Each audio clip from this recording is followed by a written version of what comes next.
Have you ever felt like the more clearly you see the world, the harder it becomes to explain it to others? That the deeper your understanding, the more disconnected you feel? You're not imagining it. This experience is ancient and profoundly human. Throughout history, the world has quietly punished those who dare to think beyond the surface, not because their ideas were dangerous, but because they disrupted comfort.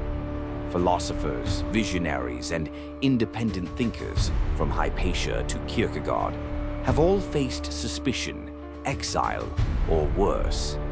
Not because they were wrong, but because they refused to look away. Why does this happen? Why do deep thinkers often walk alone? To answer that, we have to begin where most people stop, inside the human mind. When you see someone who is physically gifted, you may feel admiration. When someone is successful or beautiful, you might feel envy or awe. But when you meet someone whose thoughts go deeper than your own, something more complicated occurs. It's not admiration, it's not envy, it's a subtle discomfort. Psychologists call this cognitive dissonance, the mental friction caused when someone challenges our worldview simply by existing. A deep thinker doesn't need to argue to create tension. They only need to see what others ignore, and that kind of vision makes people uneasy. Why? Because intelligence threatens the foundation most people build their identities on: certainty. Our beliefs are more than opinions, they're emotional anchors. They give us stability in a chaotic world. So when someone introduces complexity, nuance, or doubt, it feels like erosion, not insight. This is why many intelligent people feel resistance when they speak, not to their tone, but to their very presence. It's not personal, it's psychological. It's called the mirror principle. The smarter someone is, the more they reflect. Not just ideas, but the unseen limits of those around them. And people don't like to be reminded of what they haven't thought about. This effect is magnified in groups. In one-on-one conversation, people are more open. But in social environments, when status and image come into play, intelligence becomes a threat.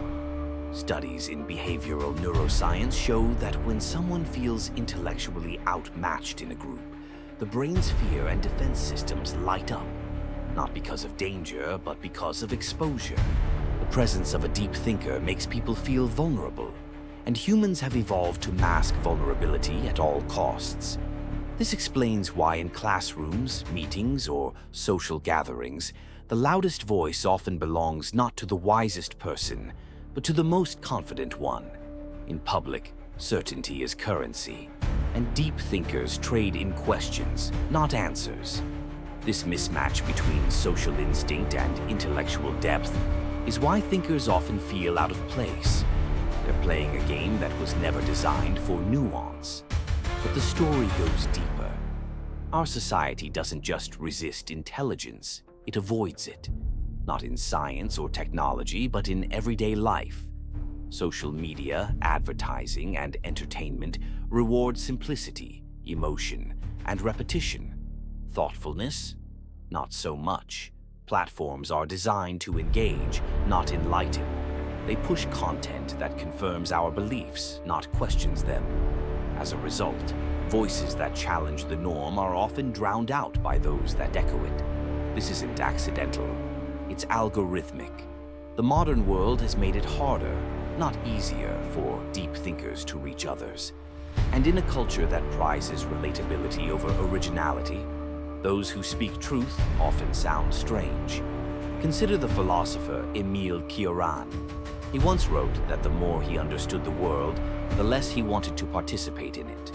That wasn't despair, it was clarity. Some people are not disillusioned. They are just no longer under illusions. This clarity isolates not because it is cold, but because it is rare. We are social creatures. Our brains are wired to conform, to be accepted, to belong. But deep thought pushes against all of that. It creates tension, distance, and sometimes even rejection. So, if you're a thinker, if you've ever been told you're too serious, or that you overthink everything, Know this: you are not broken. You are operating on a different wavelength. But that doesn't mean you must resign to solitude. Many philosophers, from Marcus Aurelius to Simone Weil, believed that solitude was not a punishment, but a necessary condition for wisdom. They used isolation not to escape the world, but to understand it better. The key is this: don't mistake distance for failure. The road of the deep thinker is quiet, not because it's empty, but because few are willing to walk it. And yet, this path is essential, because without thinkers, society drifts. Without those who ask uncomfortable questions, we lose our way. The challenge, then, is not to be understood by everyone, but to remain honest with yourself, to pursue clarity, even when others settle for comfort, to speak truth, even when the room goes silent. So what can you do if you feel this disconnection? First, find solitude, not as a retreat, but as a resource. In solitude, you'll find your clearest thoughts. Second, seek others who value depth. They exist. They are just quiet like you. And third, remember, it's not your job to make others comfortable. Your job is to see clearly, to live honestly, and to think deeply. That may not make you popular, but it will make you real. And in a world of illusions, that is revolutionary.